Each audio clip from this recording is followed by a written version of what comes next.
기도하시겠습니다. 살아계신 하나님, 이 시간 우리가 하나님을 예배합니다. 예배하는 모든 성도들의 심령 가운데 하나님 임재해 주시고 우리 모두를 주의 영광과 주의 임재 앞으로 인도하여 주시옵소서. 오늘 예배 가운데 오직 주의 영광만이 그리고 주의 존귀하신 이름만이 높아지시옵소서. 우리가 드리는 예배를 통해 오늘 이 땅 가운데 하나님의 나라가 임하며 주의 뜻이 하늘에서 이룬 것 같이 이 땅 가운데 이루어지기를 소망합니다.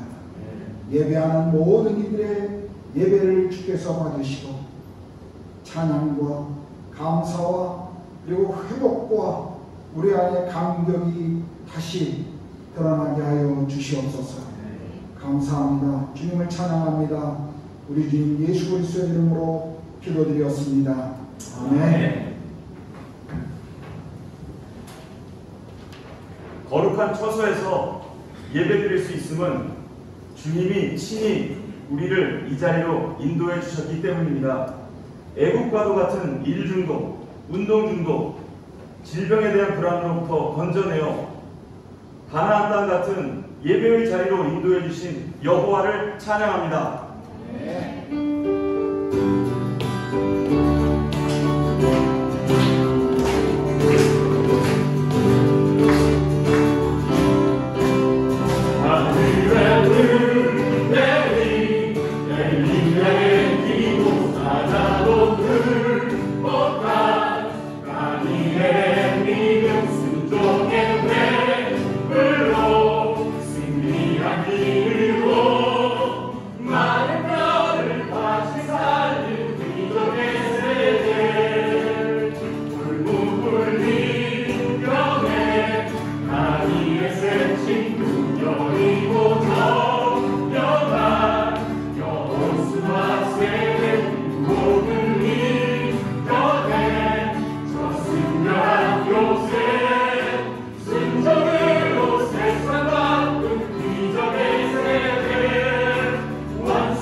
generation.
세상 모든 영혼이 내게 달려나니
나의 피난처 예수 의지해요. 나의 피난처 예수 의지해요. 나의 가는 길에 어제마다 몰아쳐와도 나의 피난처 예수 의지해요. 나는 영원히 주님 사랑해요. 나는 영원히 주님 사랑해요. 세상 어떤 것도 나의 사랑 끊을 수 없네. 나는 영원히 주님 사랑해요.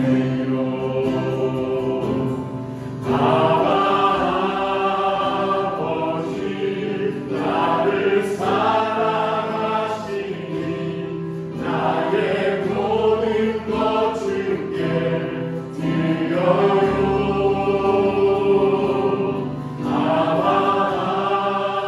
아버지 내가 여기 있으니 주님 영광 위하여 서주세요. 나의 피난처 예수 의지해요. 나의 피난처 예수 의지해요. 나의 가는 길에 거센 바람 몰아쳐와도 나의 피난처 예수 의지해요. 나는 영원히 주님 사랑해요. 나는 영원히 주님 사랑해요. 세상 어떤 것도 나의 사랑 끊을 수 없네. 나는 영원히 주님 사랑해요.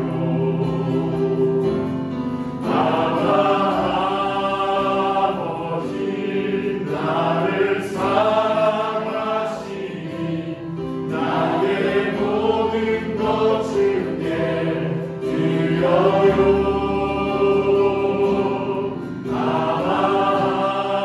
아버지 내가 여기 주님 교회 위하여 서주세요. 아버지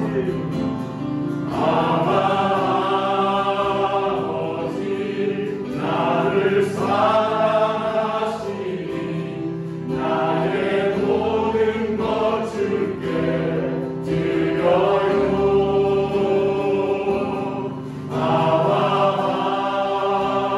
아버지 내가 여기 주님 나라 위하여 주님 나라 위하여 서주세요. 아멘.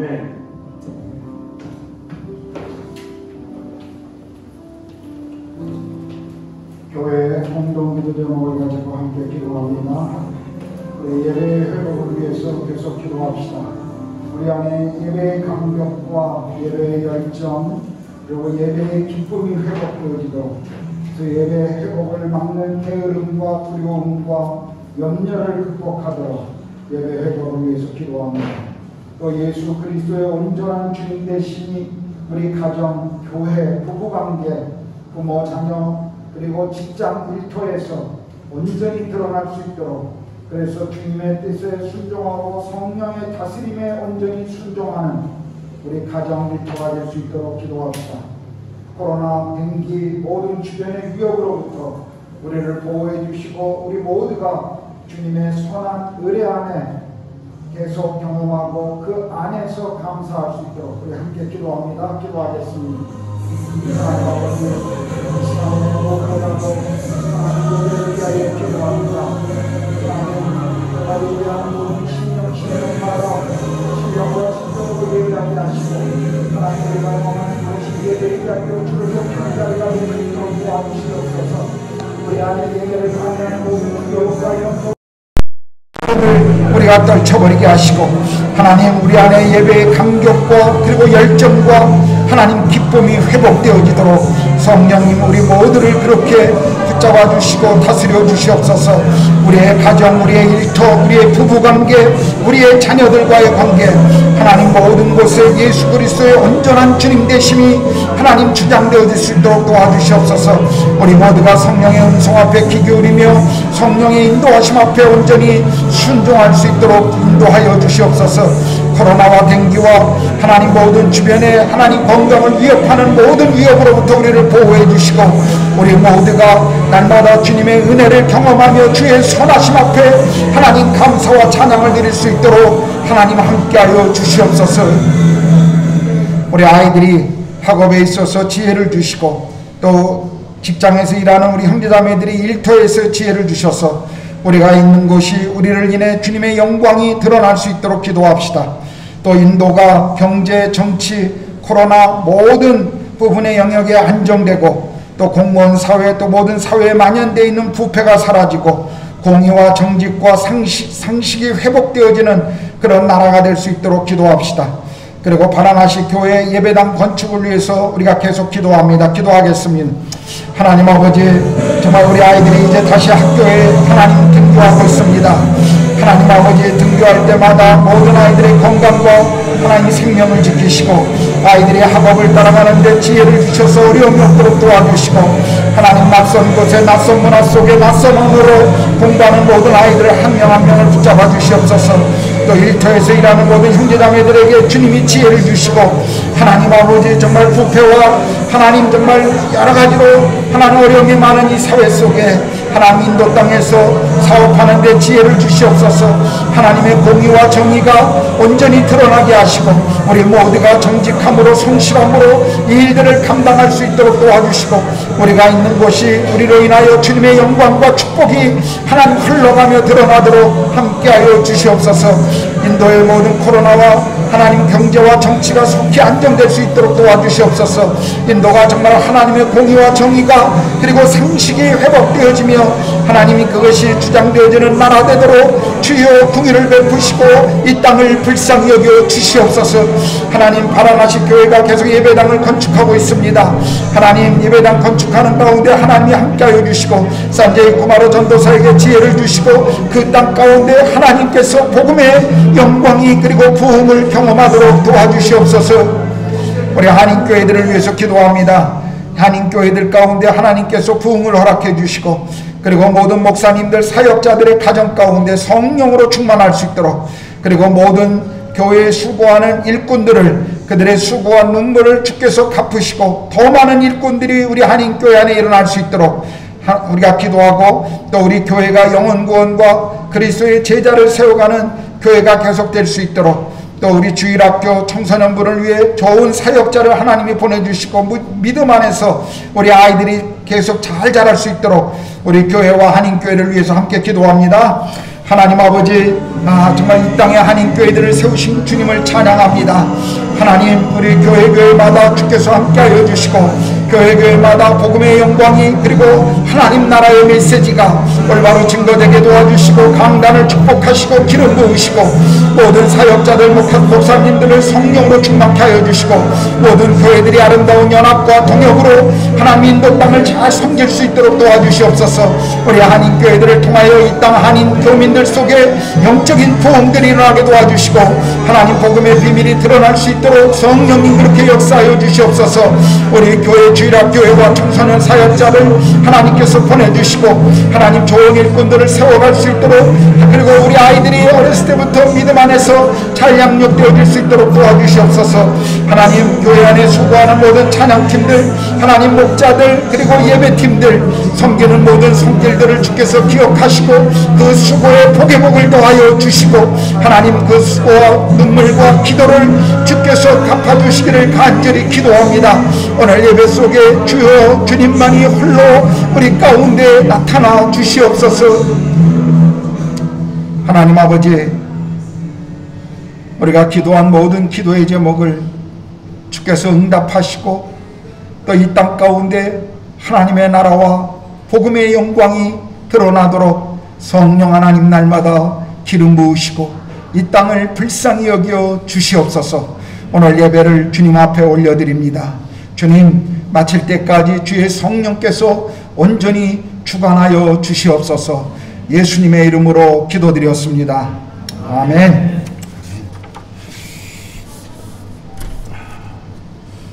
제 입에 새로운 마이크가 달려 있습니다. 지난 2주 동안 그동안 사용했던 10년 동안 썼던 마이크가 계속 끊기는 일이 있어서 예배팀에서 새로운 마이크가 필요하다고 그래서 새로운 마이크를 구입했습니다. 성령이 사용해 보니까 괜찮은 것 같죠? 네, 좋은 것 같습니다. 저도 아주 편합니다. 예, 하여튼 오늘 예배 오신 모든 가족들, 여러분들에게 주의 은혜와 평안을 전합니다. 우리 성경 일독 캠페인 계속 멈출까 말까, 포기할까 말까 고민하지 마시고 그래도 계속 가십시오. 계속 가시고 상급 받을 때까지 여러분 계속 성경을 일독하는 그런 시간들이 올 말까지 되었으면 좋겠습니다. 우리 내일 월요일 날 델리 NCR 한인교회 목사님들 모임이 델리 베델교회 주관으로 모입니다. 모여서 좋은 교제와 또 좋은 결정들을 할 수 있도록 여러분 계속 기도해 주시고요. 예, 혹시 교회에 또 제가 광고해야 될 거 놓친 거 있나요?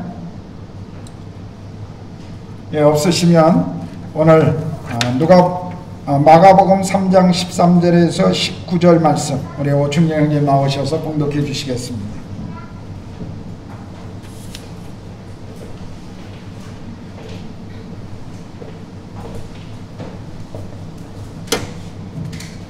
또 산에 오르사 자기가 원하는 자들을 부르시니 나아온지라. 이에 12를 세우셨으니 이는 자기와 함께 있게 하시고 또 보내사 전도도 하며 귀신을 내쫓는 권능도 가지게 하려 하심이로라. 이 12를 세우셨으니 시몬에게는 베드로란 이름을 더하셨고 또 세베대의 아들 야고보와 야고보의 형제 요한이니 이 둘에게는 보아너게 곧 우레의 아들이란 이름을 더하셨으며 또 안드레와 빌립과 바돌로메와 마테와 도마와 알페오의 아들 야고보와 다데오와 가나나인 시몬이며 또 가룟 유다니 이는 예수를 탄 자더라. 네. 완전하신 나의 주 찬양하시면서 드려진 헌금을 봉헌하겠습니다.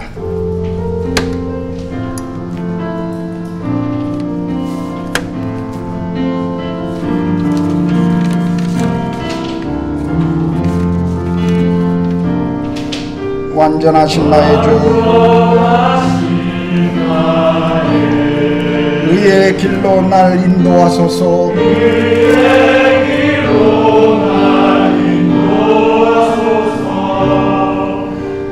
행하신 모든 일 주님께 영광 다 경배합니다. 예배합니다. 찬양합니다. 찬양합니다. 주님만 날 다스리소서. 주님만 날 다스리소서. 예배합니다. 찬양합니다. 주님 홀로 높임 받으소서.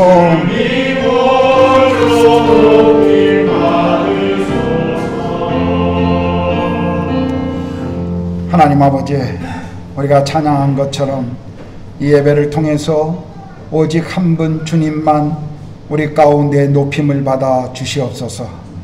날마다 매일의 삶에서 주께서 우리의 필요를 채우시고 공급해 주셔서 감사합니다.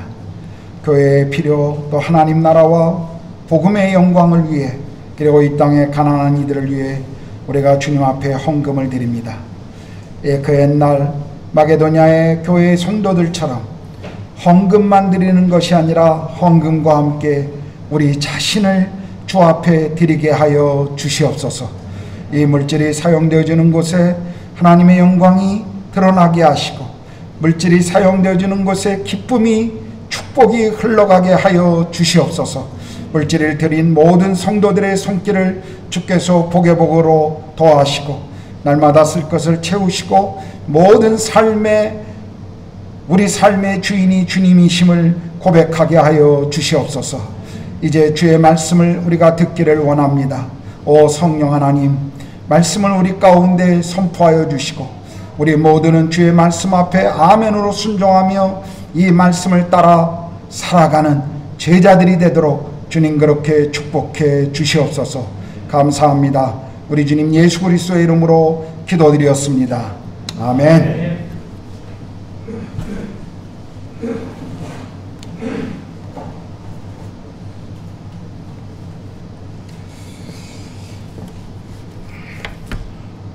제가 대학교 1학년 때 학교의 한 선배 한 분이 저를 찾아오셔서 함께 성경을 공부해 보지 않겠냐고 저에게 그렇게 제안을 하신 적이 있었습니다. 그때 저는 아주 좋은 교회 대학부에 소속되어 있었고, 또 여러 가지 그런 훈련을 받고 있었기 때문에 그다지 새로운 것을 또 배워야 한다고 하는 그런 마음의 여유뿐만 아니라 열망도 별로 없었습니다. 필요도 별로 느끼지 않았습니다. 그래서 그 제안을 제가 거절했습니다. 그리고 난 이후에 몇 개월이 지나고 난 이후에 다시 한번 그분이 저에게 와서 성경을 공부하면서 함께 주님을 알아가지 않겠냐라고 다시 재차 저에게 이야기를 하셨습니다. 근데 그때는 제가 그분 앞에 함께 하겠노라고 그 제안을 수락했습니다. 왜냐하면 제 동기 중에 한 명이 아주 신앙적으로 어린 그런 형제였는데, 그분을 만나고 함께 시간을 보내고 난 지 몇 개월이 지나지 않았는데 그 형제, 제 친구의 삶에 굉장히 빠른 그런 변화들을 제가 옆에서 보았기 때문입니다. 그래서 이분 안에는 내가 알지 못하는 뭔가가 있구나라고 하는, 나에게 지금 찾아와서 함께 성경을 공부하고 주님을 알아가자라고 요청하고 있는 이 선배의 삶에는 내가 이해하지 못하는, 내가 지금 알지 못하는 뭔가가 있구나 하는 것을 제 마음에 생각하기 시작했고, 그분의 그 제안을 수락한 것입니다. 그 이후에 저는 제 인생 속에서 가장 빠르게 주님을 알아가고 성장하는 그런 시간을 가질 수가 있었습니다. 그분을 통해서 성경을 공부하고 또 인생을 어떻게 주님 앞에서 드리며 다른 사람들에게 내 삶을 나누고 그들의 인생에 영향을 줄 수 있는가 하는 것들을 저는 배울 수가 있었습니다. 많은 분들이 이런 시간들을 제자훈련 또는 도제훈련, 코칭, 멘토링, 다양한 그런 용어를 사용해서 표현하곤 합니다. 그러나 이런 모든 것들은 사실 우리가 성경을 읽어보면 주님께서 이미 그분이 이 땅에 계실 때 행하셨던 그분의 삶의 모습이었음을 우리는 알 수가 있습니다. 오늘 우리가 읽었던 본문도 보면 예수께서 자신을 따르던 많은 사람들 속에서 12명을 특별히 제자로 선택하시는 것을 우리가 볼 수가 있습니다. 오늘 본문 13절은 이렇게 시작하죠. 또 산에 오르사 자기가 원하는 자들을 부르시니 나아온지라. 같은 사건을 다루고 있는 누가복음 6장 12절에 보면 예수께서 기도하시러 산으로 가서 밤이 새도록 하나님께 기도하시고 제자들을 선택했다라고 기록하고 있습니다. 성경을 읽어보면 우리 주님께서는 어떤 중요한 것을 결정할 때 늘 밤을 새시며 철야로 기도하신 것을 우리가 알 수가 있습니다. 주님께서는 자기가 원하는 자들을 부르셔서 제자로 세우시기 위해 지금 밤을 새워 기도하시고 자기가 선택할 12명을 지금 부르신 것입니다. 왜 그렇게 하셨을까요? 왜 주님은 이 12명을 선택하는 데 있어서 그렇게 신중하고 또 밤새 철야로 기도하시면서 이 일을 행하신 것일까요? 왜냐하면 그분의 전략이 사람들에 있었기 때문입니다. 예수님께서는 이 땅에 하나님의 뜻을 구원 사역을 이루기 위해 오셨고, 그리고 그 십자가와 부활의 사건을 통해 구원의 완성을 전하면서 그 사건을 온 열방을 향하여 전해줄 제자들을 그분은 필요로 하고 있었습니다. 그분은 이 구원 사건을 완성하시고 난 이후에 계속 이 땅에 머무르시는 것이 아니라 그것을 대신하여 이 땅 가운데 이루실 사람들을 필요하다라는 것을 이미 예수님은 알고 계셨습니다. 그래서 이 땅에서 성취할 그 십자가의 사건, 그리고 그 십자가의 의미, 십자가의 목적을 계속 사람들에게 전달할 제자들을 선택하시는 그 전략을 지금 예수님은 사용하신 것입니다. 예수님은 어떤 조직을 만드시지 않으셨죠. 예수님께서는 어떤 단체를 조직한 것이 아니라 사람들을 먼저 부르시기 시작하셨습니다. 왜냐하면 예수님의 관심은 어떤 프로그램이나 어떤 기관의 조직이 아니라 사람들에게 있었기 때문이었습니다. 우리가 성경을 계속 읽어보면요, 하나님께서는 역사의 어떤 큰 변화를 준비하실 때마다 사람들을 선택하시고 그들을 부르신 것을 알 수가 있습니다. 몇 사람, 소수의 몇 사람, 또는 때로는 어떤 한 사람을 부르셔서 하나님의 일을 진행하시는 것을 우리가 알 수가 있죠. 노아를 보아도 그렇고, 하나님은 이스라엘을 애굽에서 부르시기 위해서 모세라고 하는, 그리고 왕정 그 시대를 여는 사무엘을 통해서도 그렇고, 또 다윗을 보더라도 그렇습니다.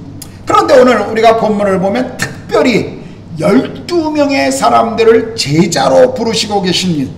12명을 부르셨다고 하는 것은 이 큰 어떤 역사적인 변화, 그 이상의 의미가 있다는 것을 지금 내포하고 있습니다. 여러분, 구약 성경에 이스라엘이라고 하는 한 민족의 출발은 어디서부터였습니까? 물론 아브라함이었습니다. 그러나 한 나라의 민족이라는 것을 이룬 것은 야곱의 12아들로부터입니다.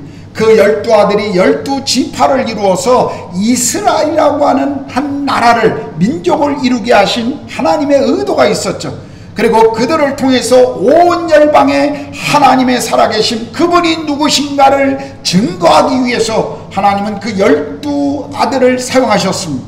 그런데 우리가 아는 것처럼 이스라엘은 자기에게 주어진 그런 놀라운 특권만 가진 채 하나님이 그들을 부르신 목적을 잃어버린 채 살아가고 있었습니다. 그래서 예수께서 이 땅에 오셨을 때 특별히 12명의 제자를 다시 부르시면서 이 12명이라고 하는 이 숫자, 하나님이 앞으로 이루실 하나님의 나라 교회 공동체를 이뤄갈 최초의 사람들, 그 12명을 지금 주님이 부르신 것입니다. 유대인들은 이 숫자를 굉장히 중요하게 여겼던 민족입니다. 이 12라고 하는 숫자는 완전수이고 충만한 숫자였습니다. 그러므로 지금 예수께서 12제자를 세우신다는 것, 그것은 앞으로 있게 될 하나님 백성들의 공동체를 대표하는 숫자로 지금 12를 불렀다고 하는 것을 우리가 알 수가 있습니다. 자, 그렇다면 왜 그들을 불렀을까요? 14절이 그 부르신 목적을 설명하고 있습니다. 이는 자기와 함께 있게 하시고 또 보내사 전도도 하며, 이 말씀은 무엇보다도 예수께서 제자들을 부르신 첫 번째 이유는 제자들과 예수님이 함께 하시기 위함이라는 것입니다. 제자들을 부르셔서 자기와 함께 하시기 위함이었는데, 왜냐하면 가장 많이 그리고 가장 잘 가르칠 수 있는 교육적인 수단이 바로 함께 있는 것이기 때문에 그렇습니다. 함께함으로 주님은 제자들을 가르치신 것입니다. 성경에 보면 제자들과 거의 2년 반 이상의 시간을 보내셨습니다. 기도하는 삶을 통해서 제자들에게 기도를 가르치셨죠. 하나님의 말씀인 성경을 어떻게 사용하는가를 제자들에게 가르치셨습니다. 사람들을 어떻게 대해야 하고 어떻게 섬겨야 하는가를 예수님께서 보여주시면서 제자들을 가르치셨습니다. 하나님의 나라가 무엇인지, 그리고 인생의 진정한 가치와 그 삶을 이뤄가는 것이 무엇인지 예수께서 먼저 제자들에게 보여주셨습니다. 어떻게 죽는 것이 참다운 죽음인지, 그리고 죽음 이후에 무엇이 우리를 기다리고 있는지, 그 사실을 예수님께서는 제자들과 함께 하시면서 가르쳐 주신 것입니다. 이 모든 것들을 단순한 지식이 아니라 삶으로 함께 하심으로 친히 보여주시고 제자들에게 가르쳐 주신 것이죠. 저를 도왔던 영적인 리더들과 함께 시간을 보내면서 굉장히 많은 것들을 저도 배울 수가 있었습니다. 저는 기도에 대해서 정말 제 마음에 깊이 배웠던 것은 기도가 무엇이냐, 성경 공부를 통해 지식을 알았던 그때가 아니라 성경 공부를 하던 내 영적인 리더들과 함께 밤을 지새며 새벽에 눈을 떴을 때 그 영적 리더들이, 정말 주님을 따라가는 믿음의 사람들이 제가 눈을 뜰 때마다 목격한 것은 다 벽 쪽을 향해서 무릎을 꿇고 기도하고 있던 그분들의 모습이었습니다. 그 다음 주에는 제가 더 빨리 일어나서 한번 주변을 살펴보았습니다. 여전히 그분들은 벽을 향해서 무릎을 꿇고 기도하고 있었습니다. 저는 그분들의 그 기도의 모습을 보면서 기도가 그리스도인의 삶에 얼마나 중요한가를 저는 그분들을 통해 배울 수가 있었습니다. 말씀을 어떻게 사용하는지, 말씀을 읽고 공부하는 방법을 그분들은 저에게 가르쳐 주셨어요. 전도하는데 저를 데리고 가서 어떻게 다른 사람들에게 복음을 전할 수 있는지를 가르쳐 주셨습니다. 함께 여행을 하면서, 함께 운동을 하면서 그리스도 안에 우리의 인생을 즐기는 것이 무엇인지를 저에게 가르쳐 주셨습니다. 함께 시간을 보내면서 제가 그리스도 안에서 자라가도록, 성장하도록 저를 도와주었습니다. 여러분, 함께 시간을 보낸다는 것, 그것은 우리가 가장 잘 배울 수 있는 기회입니다. 그러므로 우리는 주님을 닮아가기 위해서는 주님과 함께 시간을 보내야 합니다. 여러분, 사랑하는 사람을 만나면 어떻습니까? 우리가 연애할 때 어떻죠? 사랑하는 사람들과 함께 시간을 보내고 싶어 하잖아요. 저도 제 아내와 데이트할 때 늘 아내를 처갓집 앞에까지 데려다주고 돌아오는 그 시간이 얼마나 제 마음에 그 아쉬움을 주는지 몰라요. 그게 반복되다 보니까 빨리 결혼해야겠더라고요. 사랑하는 사람과 더 많은 시간을 보내고 싶고 더 함께하고 싶기 때문이죠. 마찬가지입니다. 우리가 주님을 사랑한다면 주님과 함께하는 시간을 가져야 합니다.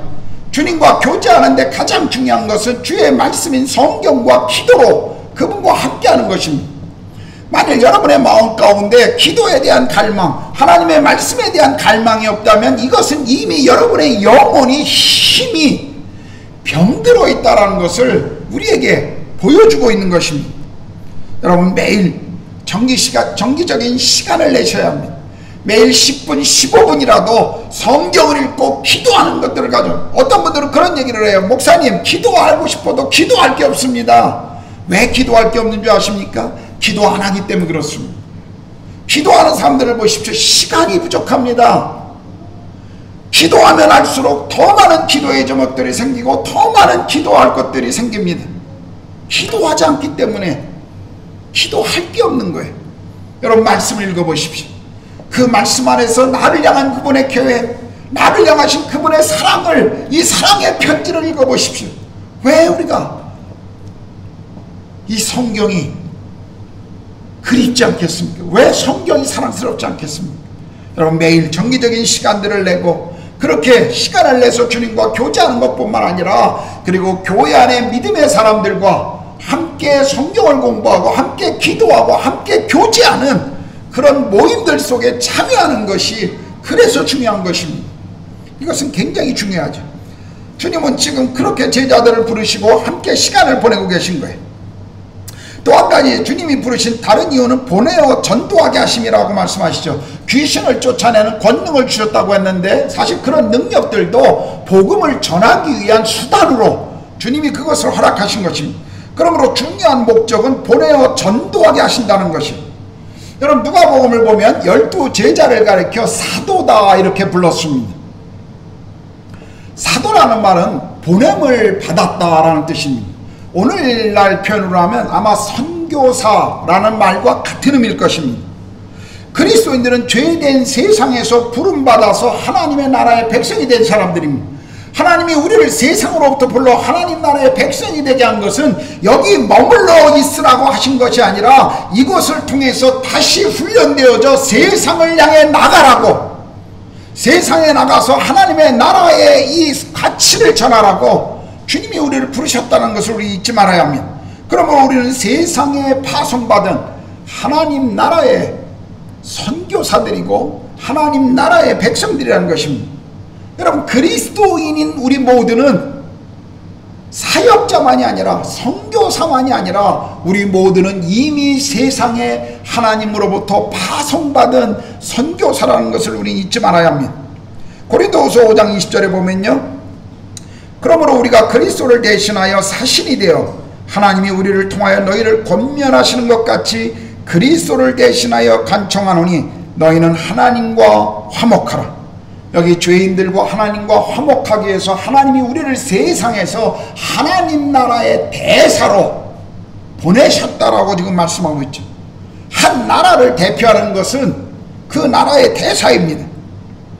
한 나라의 대사는 보낸 나라를 대표하듯이 하나님께서는 우리를 하나님의 나라를 대표하는 자들로 이 땅에 보내셨다는 거예요.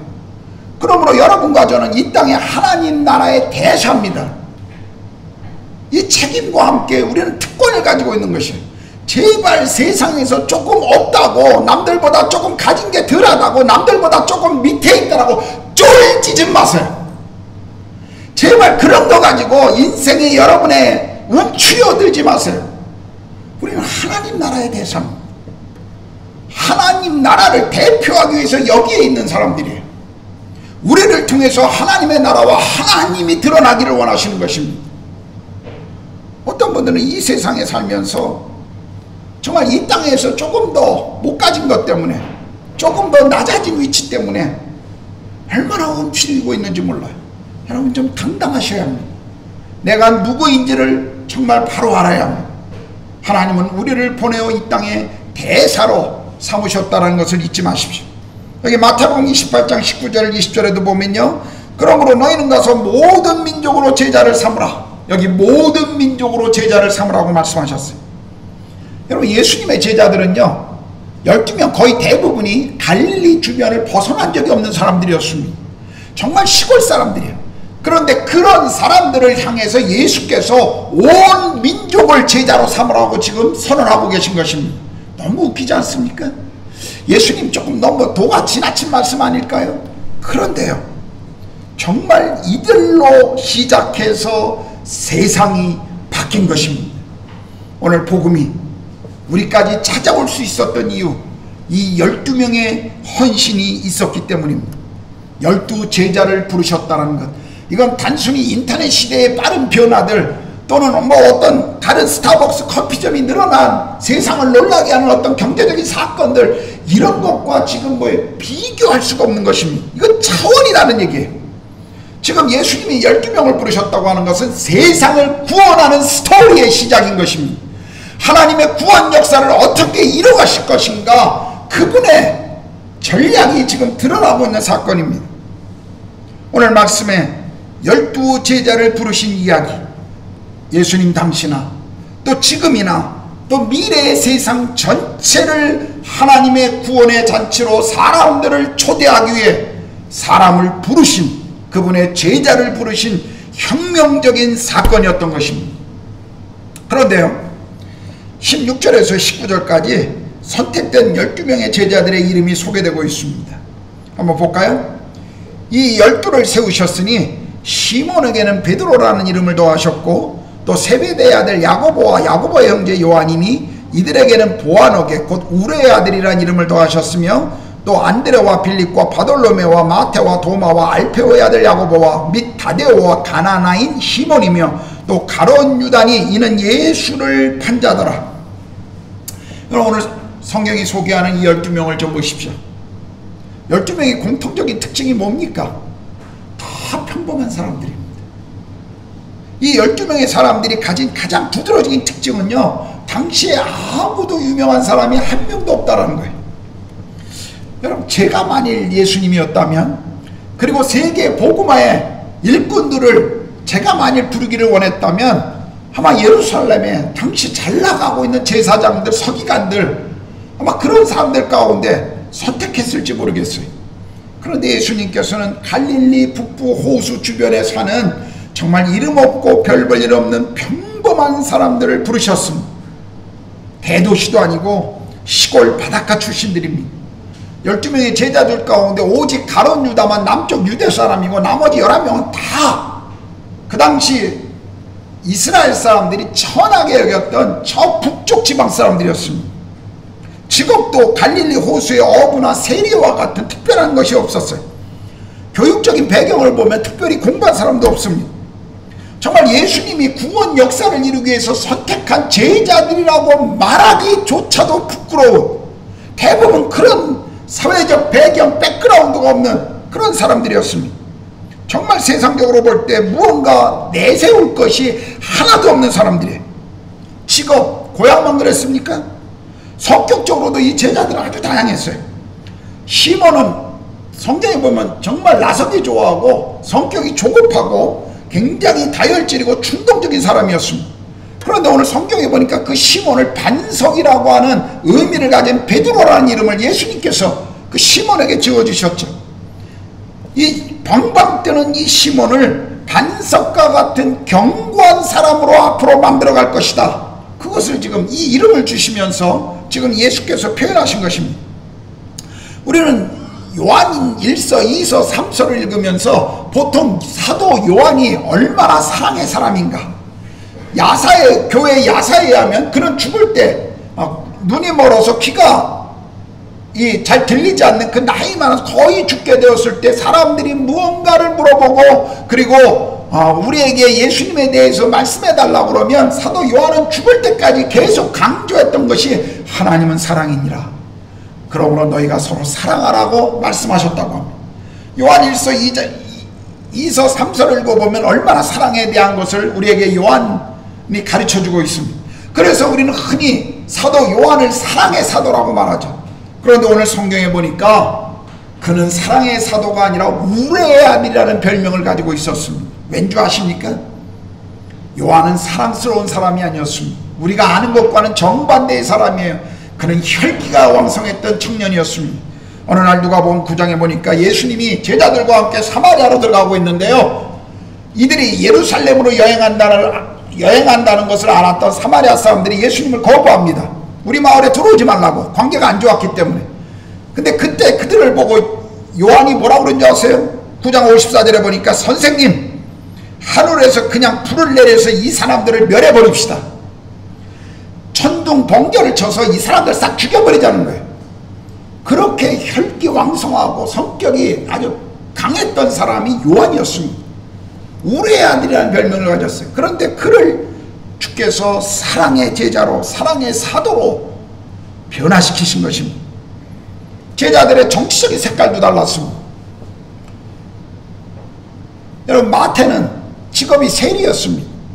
당시 세리는 로마의 세금을 대신 걷었던 부자여 권력이 있었지만 친로마적인 그런 성격 때문에 사람들로부터 욕을 먹고 굉장히 사람들로부터 이렇게 외면당했던 직업을 가지고 있었던 사람입니다.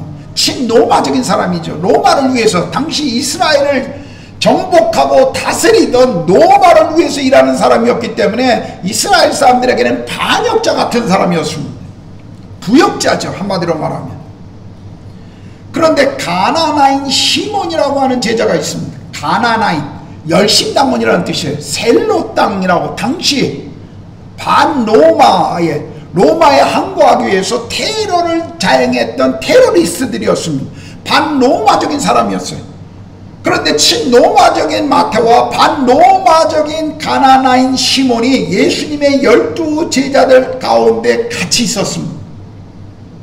세리는 예수님을 따라가며 그분의 삶의 가치를 배우고 난 다음에 돈을 버렸습니다.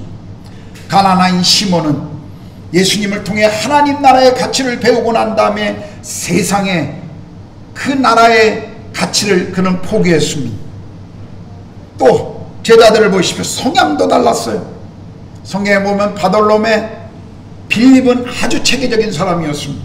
그런데 시몬 베드로는 아주 비체계적인 사람입니다. 체계적인 사람이 비체계적인 사람들 보면 어떻죠? 정말 허당입니다. 보통 아주 체계적인 사람, 상사가 비체계적인 사람이면 정말 환장합니다. 저희 선교사들 세계에도 마찬가지예요.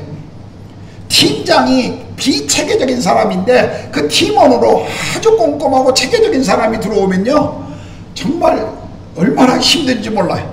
답답합니다. 뭐든지 뭐 하자고 계획을 세우면 늘 하는 말이 똑같아요.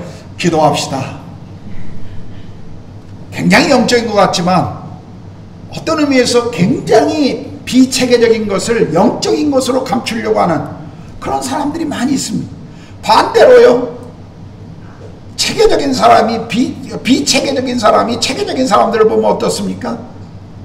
뭐 빈틈이 없어 보이고 계획적인 것 같지만 그러나 인간미가 떨어지고 굉장히 계산적인 것 같고 그럴 때가 많이 있죠. 그럼 도마는 어떻습니까? 또 의심이 많았어요. 회의주의자였습니다. 또 몇 명의 제자들은요, 오늘 이름만 등장할 뿐 그들이 어떤 사람인지 전혀 성경에 기록되어 있지 않습니다. 그렇다면 그들이 쓸모없고 무용한 사람들이었을까요? 아니요. 주님은 그렇게 평범한 사람들을 비범한 사람들로 바꾸신 것입니다. 오늘 하나님의 나라를 위해 그들을 그렇게 사용하신 거예요. 심지어 주님의 제자들 중에 가룟 유다라고 하는 주님을 배신한 배신자도 있었습니다. 물론 배신은 가룟 유다만 한 것은 아니었습니다.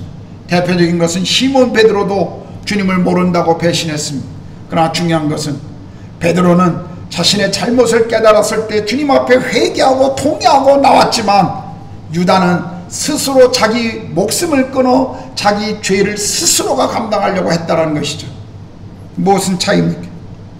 우리가 실수 없는 사람이 어디 있겠습니까?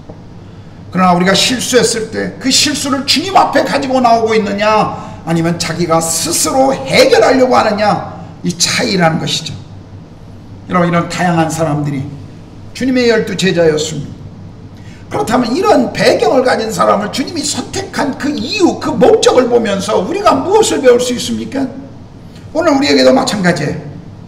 그분이 앞으로 세우실 교회 공동체, 하나님 나라의 백성의 공동체는 배경, 백그라운드, 교육적인 거, 피부색, 경제적인 거, 교육의 수적, 지방, 직업, 성격, 그 어떤 것도 중요하지 않다라는 것을 우리에게 지금 보여주고 있습니다. 오늘 한국교회, 우리 한국교회가 갖고 있는 아픔 중에 하나는 오랫동안 한국교회 안에 있는 이 이념에 대한 갈등입니다. 우리 전쟁을 경험한 세대들이 우리 믿음의 선배들이기 때문에 교회 안에 이 공산주의, 좌파, 우파 얼마나 이거 가지고 오늘날까지 싸우고 오늘날까지 갈등하고 있는지 모릅니다. 교회가 우파냐 좌파냐 가지고 목사가 우파적 성격이냐 좌파적 성격이냐. 여러분, 교회에 우파가 어디 있고 좌파가 어디 있습니까? 우리는 예수의 권위 아래에 있는 사람들이에요. 물론 우리가 어떤 이념적인 생각들을 가지고 좋아할 수 있습니다. 그러나 그것이 우리가 믿고 있는 복음의 능력, 하나님 나라의 가치보다도 더 우선시 될 수 없다는 것, 우리는 그거 알아야 합니다. 우리 공동체, 우리 교회 공동체, 우리가 가지고 있는 성도들의 배경, 백그라운드가 어떻든 간에, 그리고 우리가 생각하고 있는 정치적 이념이 무엇인 간에 그것이 우리를 나눌 수 없다는 것을 우리는 알아야 합니다. 그리스도만이 우리 공동체의 중심이십니다. 주님이 다양한 배경과 다양한 성격, 그리고 다양한 약점을 가진 평범한 사람들을 부르셔서 그분의 제자로 삼으신 것, 그 이유를 우리는 무엇인지 배워야 하는 것입니다. 주님께서는 이 제자들의 삶을 우리가 추적해보면 주님께서는 이런 평범하고 정말 별 볼 일 없어 보이는 사람들을 부르셔서 비범한 사람들로 변화시키는 것을 우리가 보게 되죠. 정말 돈만 만졌던 세리, 칼을 들고 있었던 시몬, 갈릴리 바다에서 잔뼈가 굳고 험악했던 어부들, 어떻게 이런 사람들을 초대교회를 세우는 지도자들이 되었을까요? 이유는 하나입니다. 주님이 그들과 함께 하셨습니다. 주님이 그들과 함께 하셨고 그들의 삶에 영향을 미치셨습니다. 주님은 24시간 그들과 함께하며 그들과 숨을 쉬며 그들과 함께 가르치고 함께 시간을 보냈던 것입니다. 그들은 예수님께 말씀을 배웠어요. 그들은 성령을 받은 사람들이었습니다. 여러분, 우리도 예수를 믿고 성령을 받은 사람들입니다. 우리의 성격과 개성은 다르지만 예수님의 제자들이 그 이후에 자기들이 있는 곳에서 작은 예수로 살아간 것처럼 오늘 우리에게도 동일한 주님의 부르심이 있는 것입니다. 우리도 성격과 개성과 모든 것이 다르지만 그러나 우리 안에 성령님이 우리를 동일하게 오늘 이 땅에 우리가 머무는 곳에서 예수의 공동체로 작은 예수로 살아가기를 그분이 원하고 있다는 사실입니다. 이 12명의 제자들 그 중에 한 명은 자살로 실패했습니다. 그러나 그들을 주님이 사용하셔서 신약 시대를 여는 인물들로 그들을 주님이 사용하신 것입니다. 이 12명의 제자들을 보면서 우리도 정말 예수님을 만나야 한다는 것입니다. 여러분, 주님을 만나야 우리가 주님의 제자로 살아갈 수가 있습니다. 주님을 만난 사람들은 제자가 되어야 합니다. 여러분, 제자라는 것이 특별한 사람들을 말하는 것 아니죠. 특별히 무언가를 배우거나 무언가를 아는 사람만이 제자가 되는 것이 아니죠. 성경은 모든 그리스도인들을 다 제자라고 말하고 있습니다. 우리는 제자가 되어야 합니다. 성령의 통치를 받아야 합니다. 성령님이 함께하는 삶을 살아야 돼. 그래야 우리가 제자의 삶을 살 수가 있습니다. 오늘날 이 시대를 살아가는 우리에게 있어서 제자의 역할은 무엇일까요? 여러분, 인터넷 시대, 이런 비대면의 시대가 찾아오고 있는 이때에 정말 제자는 필요 없는 존재가 되었을까요? 우리 삶의 현장에서는 제자가 필요 없는 것일까요? 그냥 유튜브와 같은 그런 SNS와 같은 그런 것을 잘 다루는 탁월한 사람들만 있으면 됩니까? 정말 그것이 오늘 신앙의 삶을 지탱시켜 줄까요? 저는 그렇지 않다고 생각합니다. 여러분, 코로나 팬데믹 시대에도 비대면의 시대에도 변한 것은 하나도 없습니다. 우리는 수많은 것들이 변화되고 과거의 것과 돌아갈 수 없다고 말하지만 그러나 실상 본질적인 것에서는 변한 것이 하나도 없어요. 사람들의 죄, 사람들 안에 있는 이기심, 그 죄로 인하여 찾아오는 죽음, 심판, 어떤 것도 변한 것이 없습니다. 그것을 바꿀 수 있는 것 하나도 없습니다. 그러므로 지금이야말로 정말 주님을 따르는 제자가 필요한 시대라는 것을 알아야 합니다. 그리스도인이라는 이름 가지고 있지만 세상과 물질을 우상으로 섬기는 사람들에게 그 우상을 버리고 주께로 돌아와야 된다고 말해줄 수 있는 제자가 필요해요. 주일 한 번 예배를 드림으로 겨우 신앙생활에 연면하고 있는 사람들을 향해서 정말 주님의 제자가 되어야 한다고, 그 하나님의 자녀들을 다시 깨우는 사람들이 우리 가운데 있어야 한다는 것입니다. 하나님의 나라를 위해 사는 것이 아니라 여전히 사망의 종로로 타고 있는 사람들을 향해서 깨워야 하는 주님의 사람들이 이 시간에도 필요합니다. 아버지가, 우리가 섬기는 우리 아버지가 누군지도 모르고, 그리고 나를 위해서 예수께서 행하신 그 십자가의 사랑과 부활의 능력이 무엇인지 모르고 살아가는 사람들을 위해서 정말 그들을 깨울 수 있는 제자가 필요한 것이죠. 지금 이 시대 교회와 그리스도인들 정말 잠을 자고 있습니다. 아주 깊이 자고 있어요. 여러분, 우리부터라도 이 잠에서 깨어나야 합니다. 우리부터라도 이 잠에서 깨어나야 돼요. 왜 사람들이 오늘 교회에 실망하고 있습니까? 왜 사람들이 교회로부터 떠나가고 있죠? 왜냐하면 그들이 보고 싶은 정말 주님을 위해 살고 있는 제자들이 없기 때문이에요. 교회 안에 들어와 보지만 여전히 세상과 다를 것이 없는 사람들을 보면서 사람들은 교회 안에서도 희망을 보지 못합니다. 왜 그럴까요? 우리 모두가 제자로 살고 있지 않기 때문에 그렇습니다. 여러분 다시 한번 성경을 읽어보십시오. 여러분 주님의 제자들이 없으면 이 땅에 잃어버린 영혼들, 그리고 이 땅에 정말 잃어버린 세상, 소망이 없습니다. 소망이 없어요. 왜 세상과 일터에서, 우리의 일터에서 하나님의 나라와 영광이 드러나지 않을까요? 이유는 하나입니다. 우리가 그곳에서 제자로 살고 있지 않기 때문에 그렇습니다. 여러분과 제가 주님의 제자로 살아가지 않기 때문에 사람들은 실망하는 것입니다. 오늘 한국교회가 참 많은 손가락질과 조롱을 당하고 있어요. 그래서 많은 그리스도인들조차도 움츠러들고 있습니다. 자신이 그리스도인이라는 것 말하는 것 부끄러워합니다.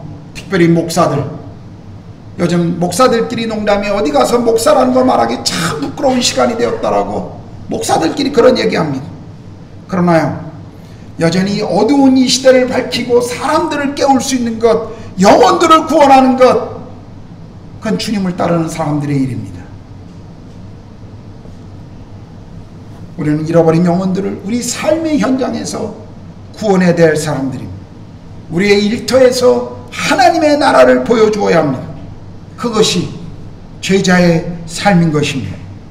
여러분, 영혼 구원의 일, 하나님 나라의 가치를 드러내는 일, 그건 목회자와 같은 전임 사역자들의 일입니까?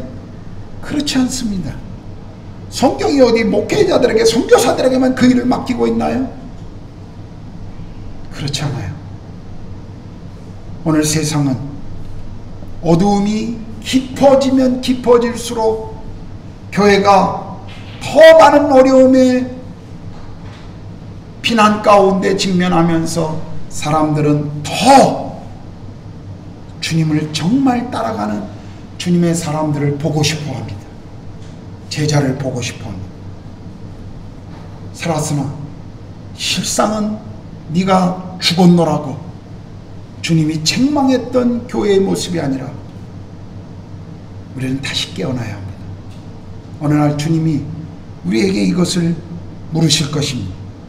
세상은 정말 주님을 따르는 사람들을 보고 싶어 합니다. 우리는 다시 이 제자의 부르심 앞에 응답해야 합니다. 기도하겠습니다.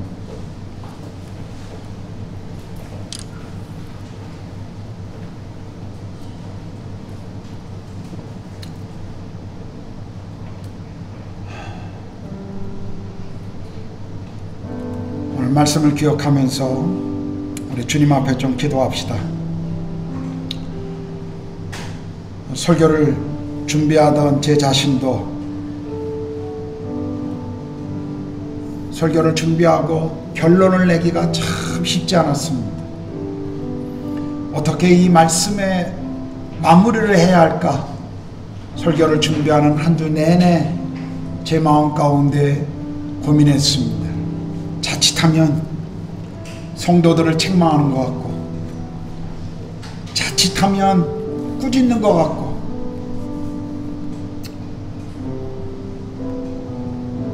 위로받고 싶고 격려받고 싶고 주님으로부터 어떤 희망의 메시지, 그런 격려의 메시지를 듣고 싶어하는, 또 그래서 예배 가운데 그렇게 기쁨으로 돌아가고 싶은 성도들의 마음을 저는 압니다. 그래서 이 말씀을 준비하면서 내내 제 마음이 참 힘들었습니다. 그런데도 오늘 성경은 계속 우리에게 동일한 도전을 하고 계심을 제가 알기 때문에, 우리 교회를 향한 주님의 마음이 무엇인가를 조금은 알기 때문에 힘들어도 이 말씀을 계속 준비할 수 있었습니다. 오늘 세상은 주님의 사람들을 보고 싶어 합니다. 교회 다닌다고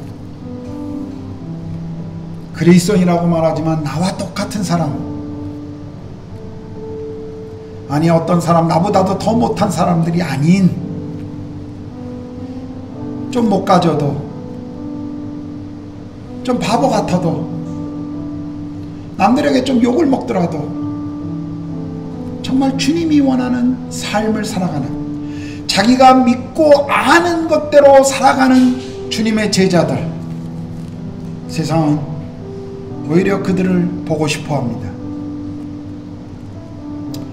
오늘 저와 여러분들이 그런 제자로서의 삶을 다시 회복해야 합니다. 이 시간에 기도합시다. 주님, 제 삶을 다시 그리스도를 따르는 삶으로 다시 드리고 싶습니다. 오늘 드리고 내일 또 넘어질지 몰라요. 그래도 주님, 제 삶을 다시 주님이 원하시는 궤도에 올려놓고 싶습니다. 주님이 원하시는 삶에 제 삶을 올려놓고 싶습니다.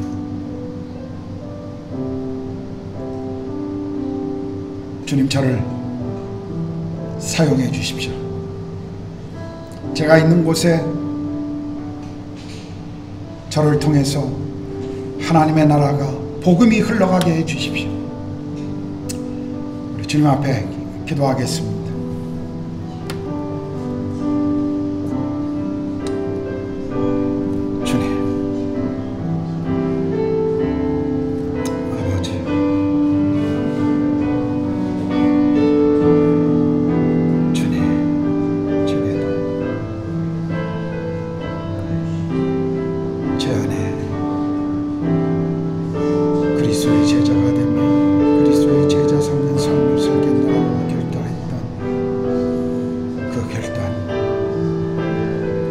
그것을 위해서 제 삶을 드리며 달려왔던 시간들, 그거 잊지 않게 해주십시오. 주님이 제 삶에 말씀해 주시고 주님이 제 삶에 가르쳐 주셨던 그 모든 것들 잃어버리지 않게 해주십시오. 주님, 다시 주님 앞에, 주님의 손 위에 제 삶을 올려놓습니다. 다시 주님의 궤도 앞에 제 삶을 드립니다.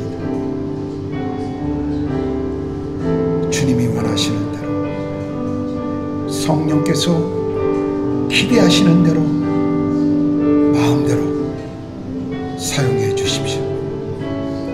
주여,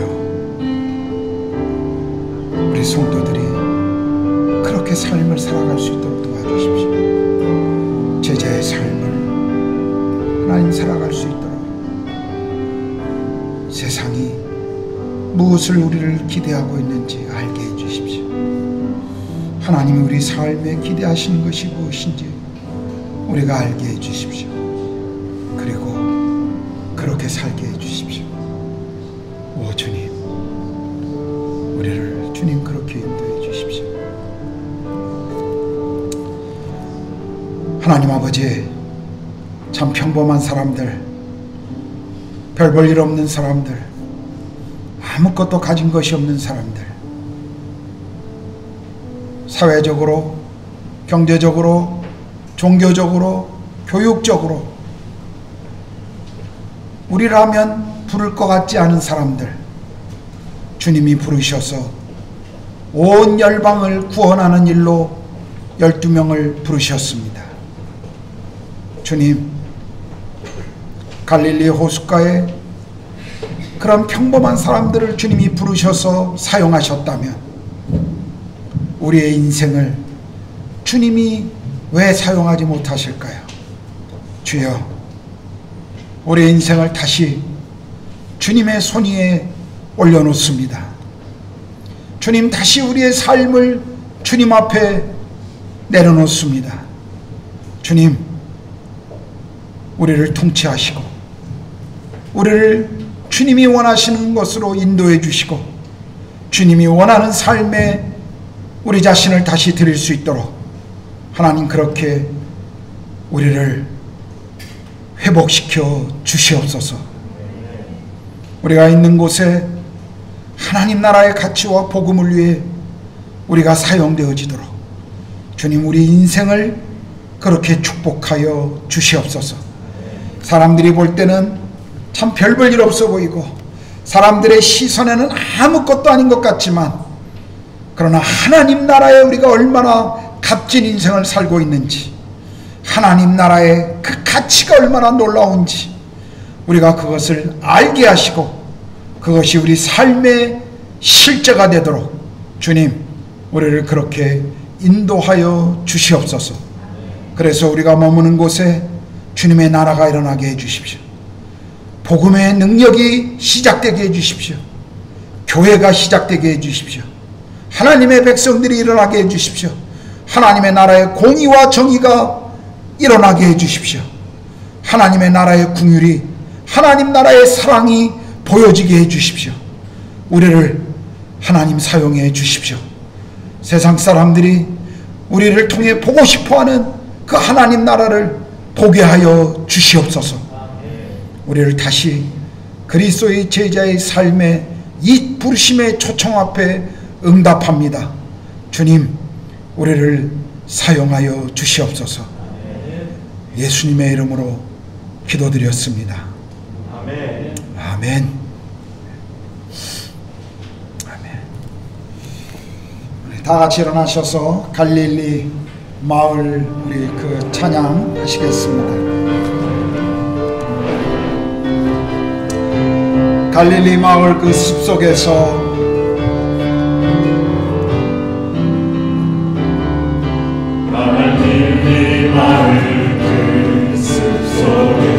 주님 그 11 제자 다시 만나시사 마지막 그들에게 말씀하시기를 너희들은 가라 저 세상으로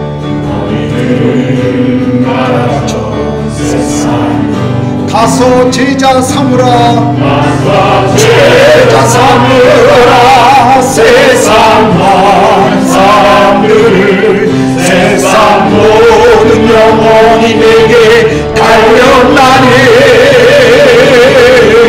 가서 제자 삼으라 나의 길을 가르치라 내가 너희와 항상 함께하리라. 갈릴리 마을 그 숲속에서 주님 그 11 제자 다시 부르시사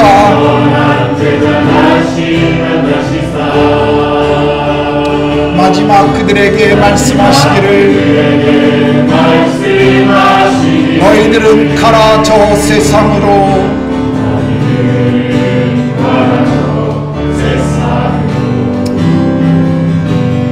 가서 제자 삼으라 세상 많은 사람들을 세상 모든 영혼이 내게 달려나니